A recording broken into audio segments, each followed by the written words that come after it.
하지 못하였도다. 이에 두려워하여 이르되 두렵도다 이곳이여 이것은 다름 아닌 하나님의 집이요 이는 하늘의 문이로다 하고 여러분을 예배로 초청합니다.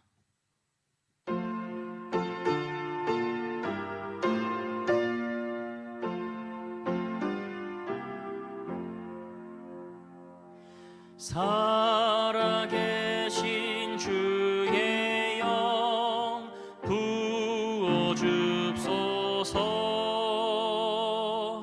살아계신 주의 영 부어줍소서.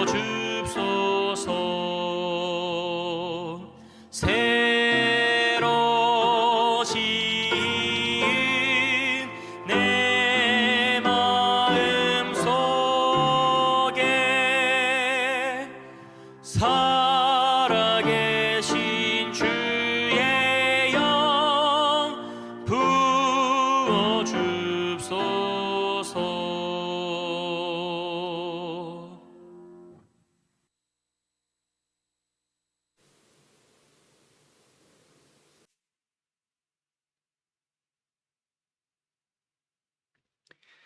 하늘에 계신 우리 아버지 하나님, 오늘 이 안식일 다시금 허락하시고 우리가 주의 앞에 신령과 진정으로 예배 드릴 수 있게 하시니 감사합니다.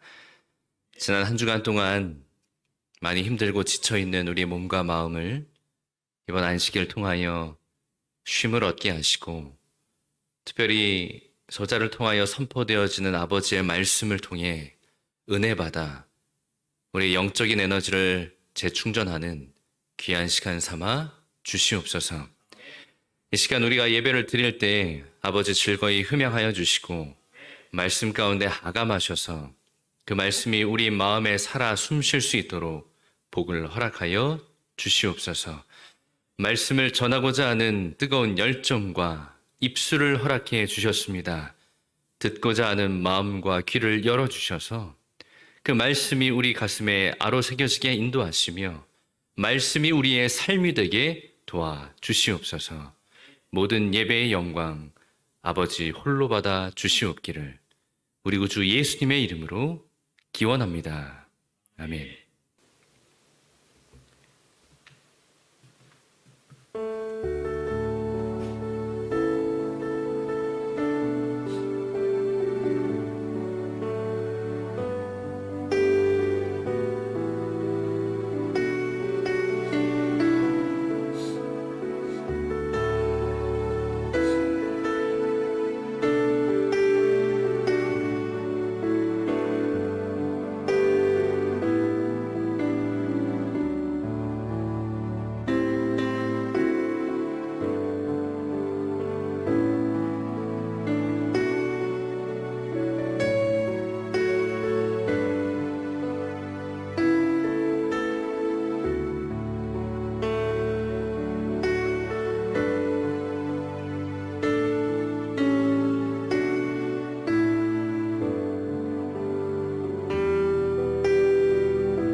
어느 날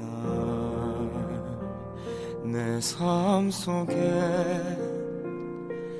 가시가 돋아났네. 불쑥 내 삶에 찾아온 가시는 나를 찌르고 또 넘어지게 해 완전하고 싶은 나를 절망으로 이끄는 가시를 버릴 수도 없고 또 안을 수도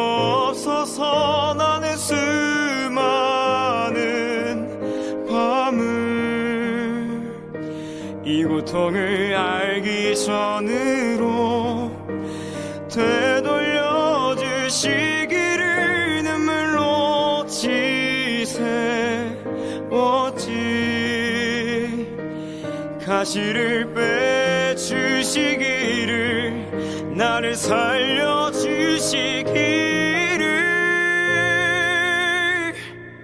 가시가 날 이끌고 간 고독한 자리에서 주님과 나만 아는 그 자리에서 비로소 보게 되는 건 내 가시를 통해 나를 붙들고 계신 주님. 가시가 날 이끌고 간 은혜의 자리에서 주님과 나만 아는 그 자리에서 비로소 보게 되는 건 내 아픔이 아닌 자기 생명을 주신 사랑. 비로소 보게 되는 건 내 아픔이 아닌 자기 생명을 주신 사랑.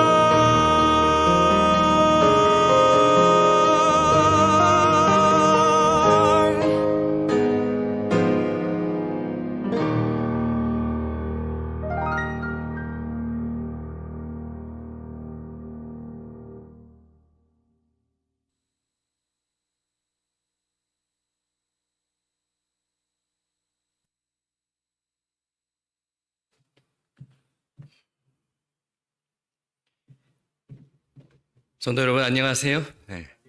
오늘 기쁘고 즐거운 안식일, 우리가 비록 방송으로 드린 예배지만 함께 모여 예배에 동참할 수 있게 하신 아버지 하나님 진심으로 감사합니다. 매 안식일 거의 그렇긴 합니다만 오늘은 특별히 저하고 우리 박재혁 전도사님만 교회에 있습니다. 여러분들 있는 곳에서 아멘도 크게 해주시고 예배에 적극 동참하셔서 여러분들의 기운을 이곳에 모아주시고 또 아버지께 신령과 진정으로 드리는 거룩한 예배가 되길 간절히 소망합니다. 오늘은 지난 시간에 이어서 행복하게 잘 사는 법 두 번째 시간으로 역사는 반복되지 않는다, 사람이 반복할 뿐이다 라는 제목으로 함께 은혜 나누겠습니다. 여러분, 흔히들 역사는 반복된다라고 이야기를 하지요. 그러나 사실 역사가 반복되는 것이 아니라 사람이 반복하는 겁니다. 예를 들면 이런 거예요. 치킨은 살 안 쪄요. 살은 누가 찌는 거예요? 내가 찌는 거예요. 치킨을 먹으면 치킨을 먹은 사람이 살이 찌는 것이지 치킨 자체가 살이 찌는 건 아니란 말이죠. 역사도 마찬가지입니다. 역사는 사람이 만들어내기 때문에 역사 자체는 주체가 될 수 없어요. 역사를 만든 사람이 어떤 사건을 반복하기 때문에 역사가 반복되는 것처럼 보일 뿐인 것입니다. 좋은 역사도 있고 나쁜 역사도 있습니다. 또 행복한 삶도 있고 그렇지 못한 삶도 있다는 것이죠. 과연 무엇을 해야 행복하게 잘 사는 걸까요? 우리는 무엇을 해야 행복하게 잘 사는지 생각해 보기 전에 먼저 내 마음이 어떤 상태에 있어야 행복한지를 알아야 돼요. 맛있는 음식을 먹을 때 보통은 우리가 행복하죠. 그런데 제 아무리 맛있는 음식이 내 앞에 있어도 내 마음에 근심, 걱정이 있으면 도무지 그 음식을 먹을 수도 없고요. 먹는다 할지라도 먹는 게 아닌 것이죠. 지난 월요일에 병실을 방문 갔다가 한 집사님을 만났어요. 역류성 식도염은 아니고 식도에서 음식이나 이런 것들이 자꾸 역류하는 증세가 있으신 환자분이셨습니다. 우리 원목실의 홍기화 전사님하고 같이 방문을 갔었는데 이런저런 얘기를 나누다 보니까 그 집사님의 마음에 근심이 있었던 겁니다. 며느리가 있는데 암으로 투병 중이었어요. 항암하고 방사선 치료 받느라 힘들어하는 며느리에 대한 걱정 때문에 뭐가 편하지 않았을까요? 마음이 편안하지 않았어요. 늘 불안해요. 늘 걱정되는 거죠. 그러니 소화도 안 되고 음식이 자꾸 역류하는 거예요. 함께 말씀 보고 기도한 후에 자신의 걱정을 이야기하시면서 그 집사님이 막 눈물을 흘리셨어요. 그날 제가 시편 118편에 나오는 내 편 되신 예수님에 대해서 설교를 하고 우리가 예수님께 의지하고 맡기자고 하면서 함께 공감하고 위로해 드렸습니다. 방문을 마치고 그 병실을 나오는데 그 집사님께서 진심 어린 마음으로 감사하다라는 말씀을 하시는 거예요. 그 모습을 보면서 그래도 잠시나마 마음의 위로를 받았다고 말씀하신 것 같이 들렸어요. 가족의 투병 때문에 마음이 아프고 몸도 이상이 생겼지만 예수님을 의지했을 때 그 고통에서 잠시나마 해방되었다라고 하는 느낌을 받았습니다. 여러분, 이처럼 내 마음이 편하고 행복해야 뭘 해도 할 수 있는 거겠죠. 맛있는 음식을 먹거나 좋은 곳에 관광을 가거나 갖고 싶은 물건을 산다 할지라도 내 마음에 근심과 걱정이 있다면 아무 소용이 없는 거죠. 행복하게 잘 사는 건 마음에서부터 시작하고 마음을 어떻게 지키느냐에 따라서 건강도 지키고 우리의 행복도 지킬 수 있는 겁니다. 잠언 4장 23절에 이렇게 기록하죠. 무릇 지킬 만한 것보다 더욱 뭘 지키라고요? 마음을 지키라고 하셨어요. 생명의 근원이 이에서 남이니라. 아멘. 성경은 우리에게 권면합니다. 마음을 지켜야 생명을 지킬 수 있다고. 이 말씀은 다시 말해서 마음을 지켜야 행복하게 잘 살 수 있다는 겁니다. 마음이 그만큼 중요하다는 말씀이죠. 고대 그리스 철학 학파 중에 스토아 학파라고 있어요. 스토아주의라고도 하는데 이 스토아 학파의 주장은 우리가 바꿀 수 있는 것에 대해서만 걱정하자라는 거예요. 바꿀 수 없는 것 때문에 걱정하지 말고 내가 바꿀 수 있는 것만 생각하자는 거죠. 예를 들면 데이트 약속이 있는데 집을 딱 나섰는데 비가 와. 그럼 기분이 어떨까요? 아, 오늘 데이트해야 되는데 비가 오니 이게 기분이 좀 좋지 않은 것입니다. 하지만 오늘 그 내리는 비를 내가 멈추게 할 수 있는 방법이 있을까요? 도무지 없어요. 그러니 비가 오는 것 때문에 내 자신이 스스로 불행하게 생각하지 말자는 거예요. 내가 바꿀 수 없는 일 때문에 나의 기분을 스스로 망치지 말자는 겁니다. 내가 바꿀 수 있는 것에만 집중하며 살자는 거죠. 2021년 새해입니다. 다음 주면 설날이고 우리는 뭘 먹을까요? 떡국을 먹습니다. 또 뭘 먹을까요? 나이를 먹습니다. 한 해 한 해 나이를 먹을 때마다 우리는 이런 말을 종종 하죠. 아이고 벌써 59이야. 내년이면 60이네. 세월이 언제 이렇게 지나갔지? 난 지금까지 뭘 하며 산 걸까? 방학이 거의 끝날 때쯤 학생들은 이렇게 이야기합니다. 개학이 얼마 안 남았네? 방학 숙제 언제 다 하지? 우리 학교 방학은 왜 이렇게 짧은 거야? 우리 학교 방학은 왜 이렇게 항상 짧을까요? 나이를 먹는 것은 내가 바꿀 수 없는 일이죠. 개학일이 다가오는 것 역시 내가 스스로 바꿀 수 없는 일입니다. 내가 바꿀 수 있는 것은 나이 먹는 것에 대한 나의 태도와 자세 그리고 생각을 바꿀 수는 있어요. 내가 바꿀 수 있는 것은 개학일이 다가오기 전에 먼저 방학 숙제를 맞춰 놓는 일은 내가 할 수 있어요. 네로 황제의 어린 시절 가정교사를 맡았던 세네카라고 하는 철학자는 이렇게 얘기합니다. 우리는 인생이 짧다고 화낼 게 아니라 최대한 활용해야 한다. 짧다고 화만 낼 게 아니라 최대한 뭘 하라고요? 내 인생을 활용하라는 얘기예요. 대단히 바람직한 말이죠. 대단히 성실한 삶을 강조하는 말이기도 합니다. 그러나 여러분, 사람은 누구나 바꿀 수 없는 일을 가지고 늘 걱정하며 산다는 거예요. 바꿀 수 있는 걸 가지고 걱정하는 사람은 없어요, 사실. 바꿀 수 없기 때문에, 내가 할 수 없으니까 고민되고 걱정을 하는 거죠. 그런데 이런 말이 있어요. 걱정을 해서 걱정이 없어지면 걱정이 없겠네. 그렇죠. 걱정을 한다고 해서 걱정이 없어질 리가 없죠. 맞는 말입니다. 제가 지난주 화요일에 제가 침례드린 환자분이 돌아가셔서 장례 예배를 진행했어요. 고인에게는 자녀도 형제도 없고 부모님도 안 계셨어요. 오직 아내분이 유일한 가족이셨죠. 그 두 분이 그렇게 서로 의지하시면서 오순도순 사시다가 남편분이 먼저 세상을 떠나니까 이 아내분이 얼마나 힘들어 하시는지. 물론 고인이 우리 병원에 입원 중이실 때 아내분도 함께 침례를 받으셨지만 아직까지는 그 믿음이 약하시죠. 장례 예배 내내 부활에 대한 부활의 소망에 대한 설교를 계속 드렸지만 그 아내분을 위로하기에는 역부족이었습니다. 왜 그럴까요? 그 아내분의 생각에는 이 죽음의 문제를 스스로 해결할 수 없기 때문이었어요. 마음이 너무 힘든 거죠.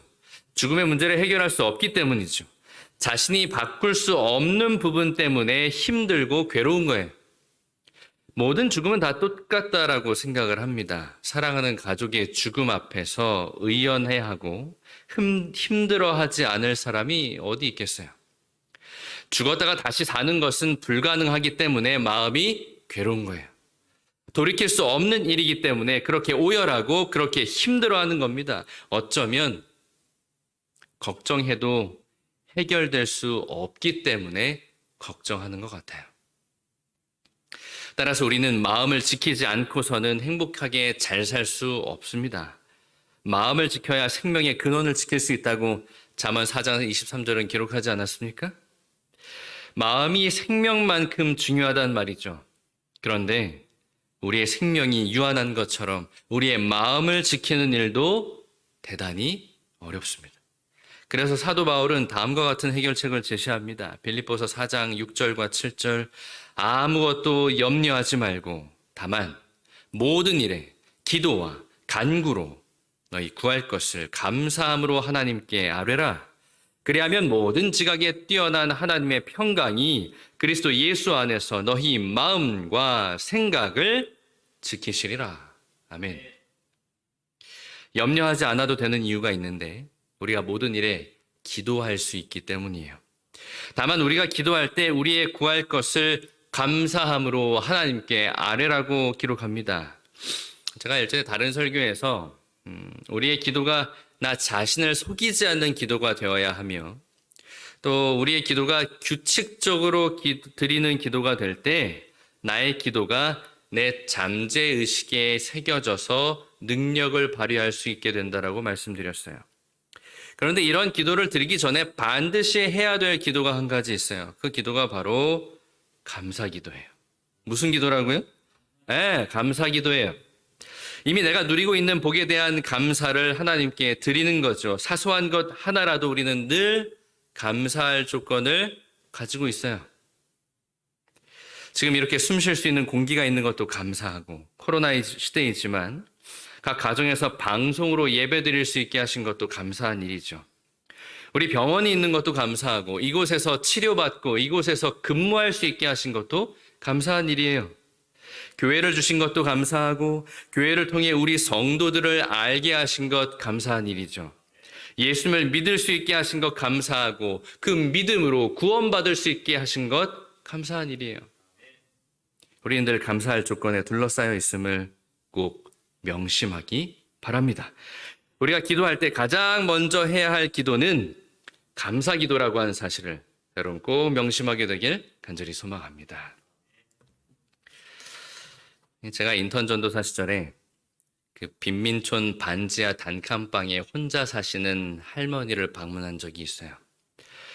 그분의 유일한 낙은 오직 예배일에 교회에 오셔서 예배에 동참하는 일이 그분의 유일한 낙이었어요. 그리고 교회에서 뛰어노는 아이들을 보는 일이 그 할머니의 유일한 낙이었습니다. 일주일 내내 집에서 혼자 지내시기 때문에 사람 만날 일이 없었던 그 할머니에게 있어서 교회는 마치 천국과 같은 곳이었죠. 우리 도르가 집사님들과 함께 쌀하고 김치를 다 싸가지고 그 할머니 댁에 방문을 갔어요. 가서 집안 청소도 해드리고 안마도 해드리고 말벗도 해드리고, 그러니까 이 할머니가 이렇게 웃으시면서 얼마나 좋아하시는지 몰라요. 그러면서 하시는 말씀이 늘 감사합니다 라고 말씀하시는 거예요. 내가 예수님 믿는 덕에 이렇게 행복하게 산다며 감사합니다를 연발하시는 겁니다. 가진 것 없고 반지하 단칸방에 혼자 사시는 할머니셨지만 우리 교인들 덕분에, 우리 예수님 덕분에 그 할머니는 가장 행복한 분이셨습니다. 행복하게 잘 사는 법은 돈을 많이 벌어서 정말 떵떵거리며 잘 사는 그런 삶이 아니라 물질적으로 풍요롭지 않아도 아름다운 관계를 통해 마음을 지키는 것이 진짜 행복하게 잘 사는 법이라고 저는 확신합니다. 그 아름다운 관계는 예수님 안에서 완성되어질 수 있다라고 하는 사실을 여러분 꼭 기억하게 되길 간절히 소망합니다. 제가 지금까지 우리 병원에 와서 정말 수만 명의 사람을 만났을 겁니다. 예수님께서 주시는 사랑으로 만났던 환자들도 많았지만 제가 제 의지로 이분을 제가 만나서 관계를 형성하고 내가 복음을 전해야겠다라고 하는 생각으로 접근한 경우도 많았어요. 사람과의 관계란 사실 진심이 통할 때 형성되기 마련이죠. 근데 제가 제 의지로 만났을 때는 어떤 현상이 벌어졌냐면 제가 환자분에게 일방적으로 말하고 있는 제 모습을 발견하게 되더라는 거예요. 그저 나의 목표를 달성하기 위한 만남에 불과한 거죠. 그런 만남에서 진심이 통하기란 불가능합니다. 그러나 정말 기도하고 영혼을 사랑하는 마음가짐으로 그 방문을 시작하면 제가 오히려 반대로 환자분의 이야기를 계속 들어주고 있는 제 자신의 모습을 발견하게 되는 거예요. 상대의 말에 경청하는 순간 상대방의 마음의 문이 열리는 법이죠. 하루는 제 안사람과 일상적인 대화를 나누고 있었는데 제 아들 녀석이 화를 내는 겁니다. 아빠는 왜 내 이야기는 하나도 안 들어줘? 제가 아내와 함께 이야기를 하느라 우리 아들의 이야기를 못 들을 때도 있지만 그날만큼은 뭔가 느낌이 달랐던 모양이에요. 분명히 자신의 이야기를 들어줄 만한 상황이었는데 아빠가 들어주지 않았다는 거예요. 여러분, 아이들의 이 눈치는요 정말 탁월합니다. 아이들의 분위기 파악하는 능력은 우리 어른들이 생각하는 것보다 훨씬 더 탁월해요. 훨씬 더 좋아요. 어쩌면 제가 제 아들을 너무 쉽게 그 당시 생각했는지도 모르겠어요. 아무튼 그날만큼은 분명히 자신의 이야기에 귀를 기울여 줄 만한 상황이었음에도 불구하고 아빠는 내 말을 들어주지 않았어라고 느낀 거죠. 한번 화를 막 내더니 말을 하지 않아요. 그리고 대단히 불쾌하게 느껴지는 감정이 저에게 고스란히 전달되었습니다. 순간 저도 움찔하게 되더군요. 여러분, 이처럼 상대가 누구든지 간에 함께 있는 공간에서 상대방의 이야기를 경청하지 않는 순간 그 관계는 깨지고 말아버립니다. 제가 제 의지만 가지고 복음을 전하려고 했을 때 우리 환자분들이 얼마나 불쾌했을까요? 제가 제 할 말만 계속하고 마지막에 기도하겠습니다 하고 이야기를 마무리 지었을 때 상대방은 얼마나 어이가 없고 당황했을까요? 사랑하는 성도 여러분, 우리는 스스로 남을 사랑하거나 진심 어린 마음으로 상대방의 말에 경청할 수 있는 능력이 없습니다. 잠깐이나 몇 번의 짧은 시간 동안은 가능할지 몰라도 지속적인 관계를 형성할 만큼 진심 어린 마음으로 상대방을 존중해주고 배려해주기란 대단히 어려운 일이에요. 제가 방문을 해보니까 그래요. 침례를 결심하기까지 지속해야 할 진심 어린 관계를 만드는 일은 저 스스로 할 수 없음을 절실히 느끼는 거죠. 내 마음에 누가 계실 때 이 일은 가능할까요? 네, 예수님이 계실 때 이 일이 가능해요. 예수님이 내 안에 계실 때 나 스스로는 아무것도 할 수 없음을 인정하고 예수님의 능력을 갈급할 때에야 비로소 우리는 상대방과 진심 어린 대화를 나누고 진심 어린 관계를 지속할 수 있게 된다는 거죠. 부족함이 있기에 우리는 비로소 인간입니다. 우리의 부족함을 인정하는 글귀죠. 사람이니까 그래요. 부족하죠, 누구나. 제가 처음 우리 병원에 왔을 때 이게 가장 힘들었던 것 같아요. 방문을 하긴 하는데 저 혼자만 이야기하는 겁니다. 진심 어린 대화가 이루어지지 못하는 거죠. 뭐가 문제예요? 내가 문제예요. 내 마음이 문제입니다. 나 스스로는 그 일을 감당할 수 없음을 인정하지 못한 것부터가 문제의 시작이었어요. 나 자신을 다 내려놓고 먼저 예수님과의 관계를 회복했어야 했는데 그걸 몰랐어요. 그래서 한 1년 내내 헤매고 다녔어요. 방문을 하기는 하는데 아무런 성과도 없고 아무런 관계가 형성되질 않는 거죠. 두 번째 해가 되면서 조금씩 나는 다른 사람을 스스로 사랑하거나 그 사람의 이야기를 경청할 수 있는 능력이 없는 사람입니다라는 것을 인정하기 시작했어요. 사실 우리는 다 똑같습니다. 그 누구도 스스로 남을 사랑할 수 없죠. 사랑하는 척은 할 수 있는데 가족도 아닌 남을 진심으로 사랑하기란 불가능해요. 그래서 기도합니다. 먼저 내가 받은 복이 얼마나 많은지 생각하며 감사기도 하고요. 감사기도 하면 내 마음에 예수님이 함께 하실 수 있는 상태가 되죠. 예수님이 나와 함께 하시면 누가 시키지 않아도 다른 사람이 어떻게 보일까요? 사랑스럽게 보이는 거예요. 그래서 감사기도가 대단히 중요합니다. 행복하게 잘 살기 위해 우리 모두 감사기도하게 되기를 바랍니다. 감사기도를 통해 사람과의 관계가 회복되고 그 아름다운 관계를 통해 우리는 행복하게 잘 살 수 있음을 명심하기 바랍니다. 우리에게 행복한 관계를 선물로 주실 예수님을 이 예배 시간 여러분의 마음에 전적으로 받아들이길 소망합니다. 이 일을 위해 감사기도 하시는 저와 여러분 되길 간절히 바랍니다.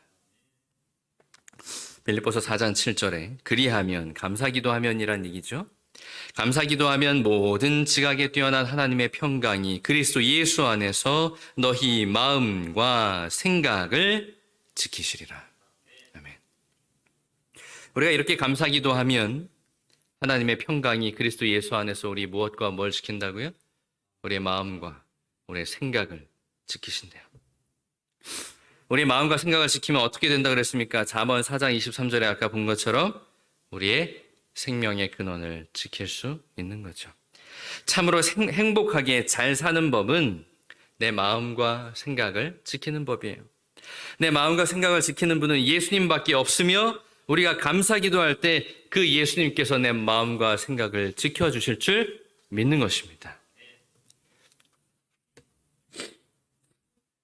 근데 여러분, 감사기도 하는 거 다 좋은데 너무 힘들 때, 나조차 너무 감당할 수 없어서 너무 짐이 무거워서 너무너무 힘들 때, 정말 자포자기하고 싶을 때, 그럴 때도 우리는 과연 기도할 수 있을까요?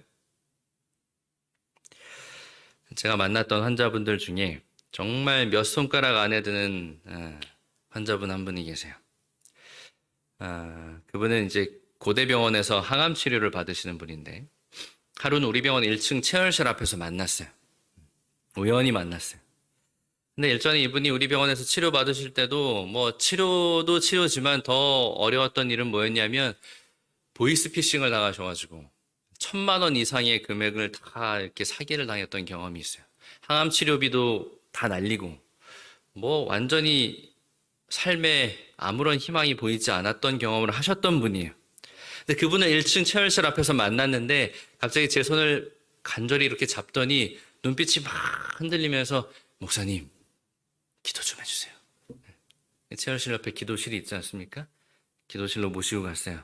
그리고 사연을 듣게 되었습니다. 목사님, 제가 이제 몸에 암세포가 다 퍼져서 이제 더 이상은 어떻게 할 수 없을 것 같아요. 입술이 막 파르르 떨리시는 거예요. 그 눈빛에서 정말 감당하지 못할 그런 짐들을 제가 보게 됐어요. 근데 제가 이런 생각이 들더군요. 하나님 참 무심하십니다. 어떻게 이렇게까지 상황을 안 좋게 하십니까? 물론 하나님이 시험을 주시는 분은 아니지만 그 당시 너무 저도 답답하고 스스로 해결할 수 없는 문제다 보니까 이건 어떻게 해야 될지를 저도 알 수가 없겠더라고요. 마음을 조금 추스리고 기도실에서 간절히 그 여성도님과 함께 정말 간절히 정말 꺽꺽거리면서 울며 같이 기도했던 기억이 지금도 생생합니다. 여러분, 이런 일 당하면 마음을 지킬 수 있을까요? 감사 기도가 나올 수 있을까요? 이럴 때는 어떻게 해야 될까? 결국 우리는 마음을 지키지 못해 행복한 삶을 누리지 못하는 것일까? 제가 존경하는 목사님 중에 일반 개신교회 목사님 한 분이 계시는데 그분은 오카는 목사님이세요. 사랑의 교회를 개척한 목사님이신데요. 1978년 한참 개발 중인 강남 역삼동 반도 유스호스텔 앞에 있는 3층짜리 건물의 2층, 거기에 40평 남짓되는 공간에서부터 제자훈련 하나로 교회를 건강하게 성장시킨 한국교회의 신화적인 인물이시죠. 그분의 책 열정 40년에 보면 그분이 미국 유학 생활을 마치고 귀국하자마자 교회를 개척하면서부터 40여 년간의 열정이 기록되어 있습니다. 그 내용 중에 욕하는 목사님의 사모님이 기록하신 내용을 제가 잠깐 소개할까 합니다. 옥 목사님이 쓰신 게 아니라 사모님이 잠깐 중간에 글을 좀 쓰셨더라고요. 조금 길지만 함께 좀 보도록 하겠습니다. 이제 저희 아이들 이야기를 잠깐 들려드리겠습니다. 옥 목사가 교회 일에 미쳐 지내다가 1989년 10월 12일에 쓰러진 일이 있습니다. 10월 16일부터 일본 목사님들 제자훈련 세미나가 처음 열릴 때라 일정을 미룰 수도 없고 해서 황급히 응급실로 쫓아가서 진단을 받고 약을 받아와서 무사히 세미나를 마쳤습니다. 그 후에 병이 더 심해져서 결국 휴양차 외국에 나가게 되었죠. 그때 저도 함께 나갔다가 잠깐 집에 들를 일이 있어 혼자 귀국했는데 마침 옥 목사의 예수 믿는 가정 무엇이 다른가 라는 책이 나올 즈음이었습니다. 그런데 집에서 그 책을 본 둘째 아이가 대뜸 제게 이런 말을 하는 것이었어요. 아빠는 이런 책 쓸 자격이 없어요. 그 말을 들은 저는 가슴이 너무나 아팠습니다. 그런 아픈 가슴으로 저는 타국의 바닷가에서 혼자 투병 생활을 하는 아빠가 얼마나 그들을 사랑하는지에 대해 나름대로 이야기를 쭉 들려준 일이 있습니다. 대학생이 되었는데도 어릴 적 받은 상처가 너무 깊어 그런지 제가 설명을 해도 아빠를 선뜻 이해하려고 하지 않았습니다. 아이들이 여름방학이나 겨울방학을 맞았을 때 어디 한번 데리고 간 적 없고 남산 밑에 5년이나 살면서도 남산에 소풍 한번 간 일이 없었습니다. 아이들의 놀이라고는 텔레비전 보는 일밖에 없었는데 그나마도 녹초가 된 아빠가 집에 들어오시면 조용해야 하니까 텔레비전조차 보지 못하고 각자의 방으로 쫓겨 들어가야 했습니다. 그 흔해 빠진 태권도 도장에도 보내주지 못했죠. 그러니 그 애들이 불평하는 것도 이해가 안 되는 건 아닙니다. 아이들 중 둘은 수영장 한번 가본 적이 없으니 수영도 할 줄 모르죠. 그런 곳에 보낼 형편이 못되게 살아왔으니까요. 이건 제가 무슨 불평을 늘어놓는 게 아닙니다. 단지 제자 훈련에 미친 아빠를 두면 그만큼 지불해야 되는 대가가 크다는 걸 목사님들에게 말씀드리고 싶을 뿐입니다. 실제로 옥하는 목사님께서 돌아가시기 전에 했던 인터뷰에서 가장 미안하게 생각하는 부분이 바로 가족이었다고 하죠. 그만큼 제자훈련에 미쳐서 하나님 사업에 미쳐서 가족들을 돌볼 여력이 없었던 거예요. 수많은 목사들을 가르칠 때에도 광인론, 미친 사람에 관한 이론에 대해서 반드시 강의할 정도로 제자훈련은 정말 미치지 않고서는 할 수 없는 사명 중에 사명이었던 거예요. 그만큼 치러야 할 대가도 엄청났던 거죠. 사랑하는 우리 삼육 서울병원교회 성도 여러분, 마음을 지키는 일이 어렵긴 합니다만 지키기 어려운 그 대부분의 마음은요, 사실 나와 관계 있는 일들 뿐이에요. 내가 아프거나 내 사업이 안 되거나 내가 시험에 떨어지거나 내 가족이 아프거나 내가 힘든 일로 인해 나의 마음을 지키기 어려운 일들 뿐인 거죠. 그러나 오카노 목사님은 제자 훈련을 통해 건강한 교회를 만들기 위해 남을 위해 애쓰느라 자신과 관련된 일들은 늘 나중일 정도로 높은 표준을 가지고 있었다라고 하는 사실이에요. 우리는 재림 성도로서 살아가고 있죠. 재림 성도가 행복하게 잘 사는 방법은 과연 무엇일까요? 우리는 재림 성도로서 얼마나 미쳐 있습니까? 예수님의 재림을 준비하는 자로서 얼마나 많은 대가를 치르며 살아가고 계십니까?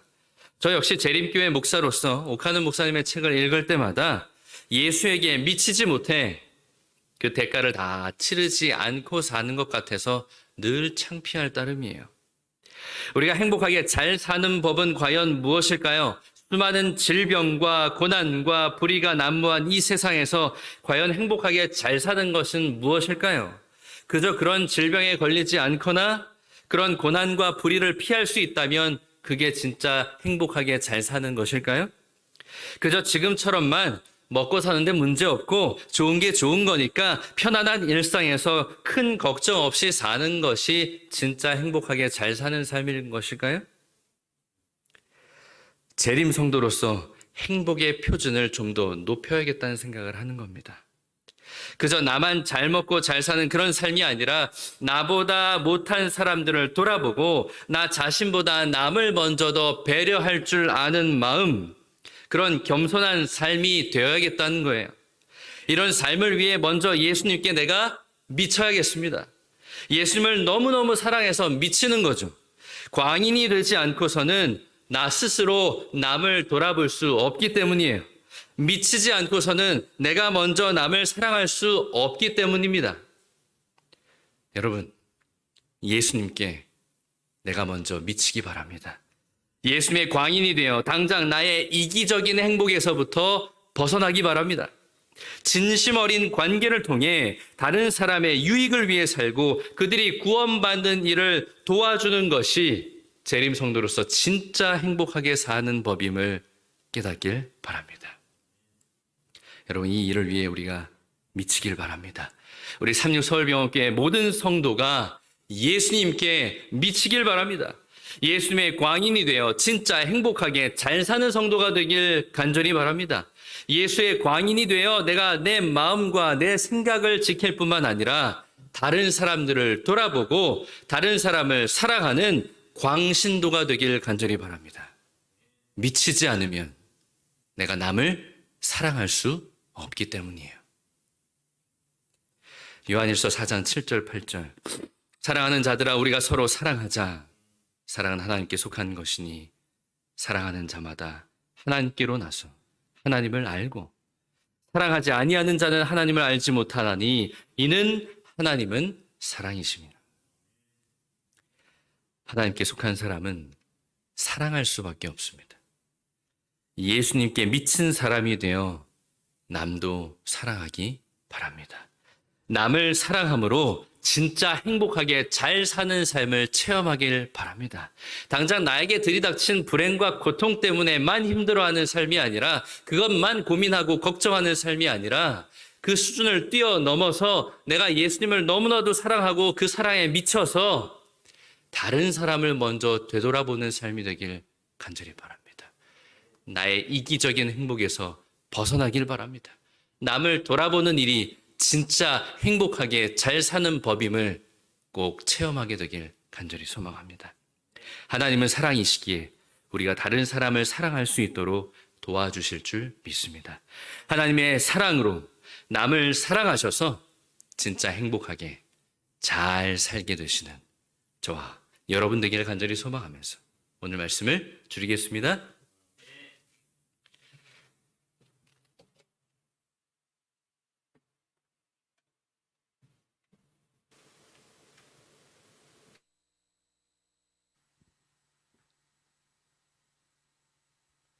네, 70장 눈 감으면 내 마음에 노래 있네 찬양하겠습니다.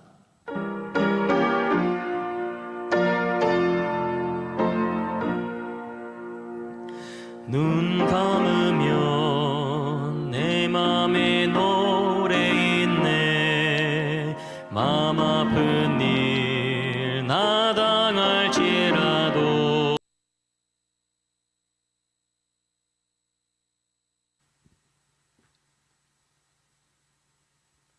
네, 70장 눈 감으면 내 맘에 노래 있네 찬양하겠습니다.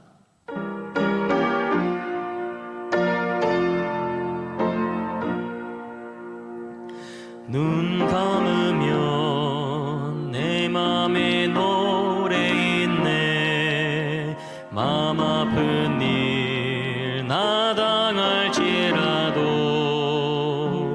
이 모든 것 다 디딤돌 되리라 이 세상은 내 집이 아닐세 그때까지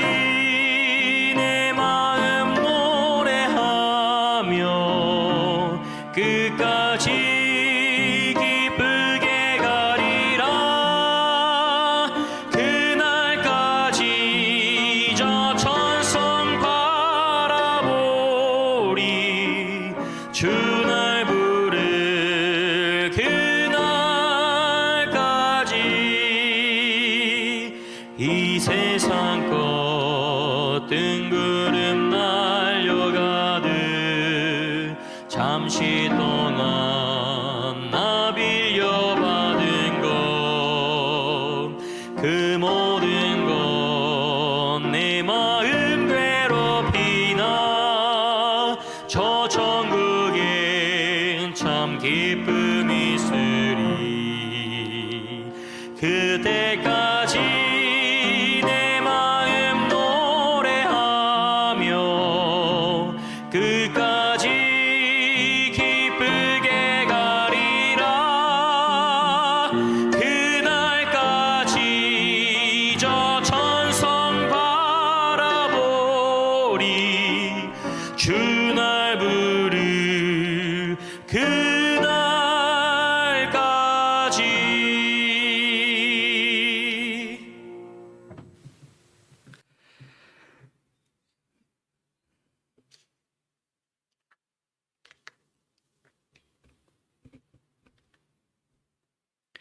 사랑의 우리 아버지 하나님,